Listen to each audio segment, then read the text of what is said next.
Dear Miss Medhurst, from the letters of John Newton. Looking unto Jesus, the author and finisher of our faith. Hebrews 12:2. Dear Miss Medhurst, the best advice I can send, or the best wish for you, is that you may have an abiding and experimental sense of those words of the Apostle which are just now upon my mind, looking unto Jesus. The duty, the privilege, the safety, the unspeakable happiness of a believer are all comprised in that one sentence. Let us first pray that the eyes of our faith and understanding may be opened and strengthened, and then let us fix our whole gaze upon him. But how are we to behold him? I answer, in the looking-glass of his written word. There he is represented to us in a variety of views. The wicked world can see no form or loveliness in the portraiture he has given of himself. Yet, blessed be God, there are those who can behold his glory as the glory of the only begotten Son of God, full of grace and truth. And while they behold it, they find themselves changed into his image from glory to glory by the transforming influence of the Spirit.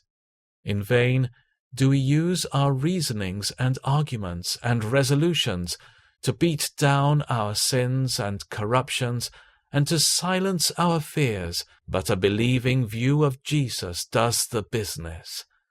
When heavy trials in life are appointed to us, and we are called to give up, or perhaps to pluck out a right eye, it is an easy matter for a bystander to say, "Be comforted," and it is as useless as easy, but a view of Jesus by faith comes home to the point.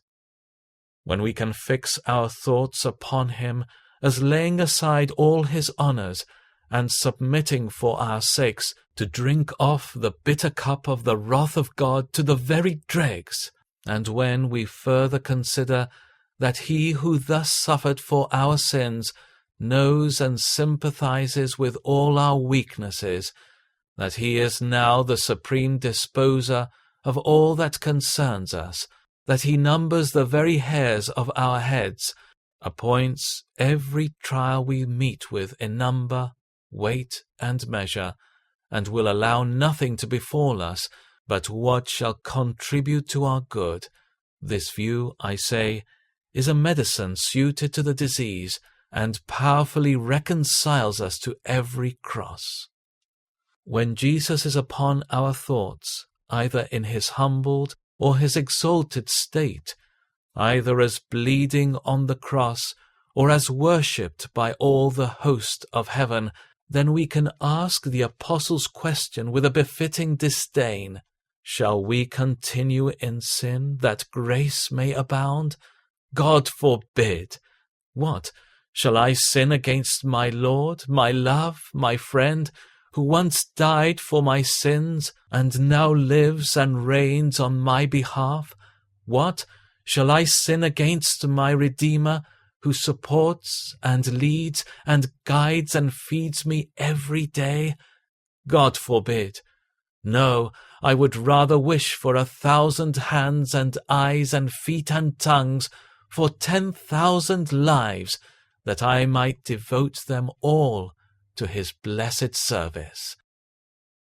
Looking unto Jesus, the author and finisher of our faith. Hebrews 12:2.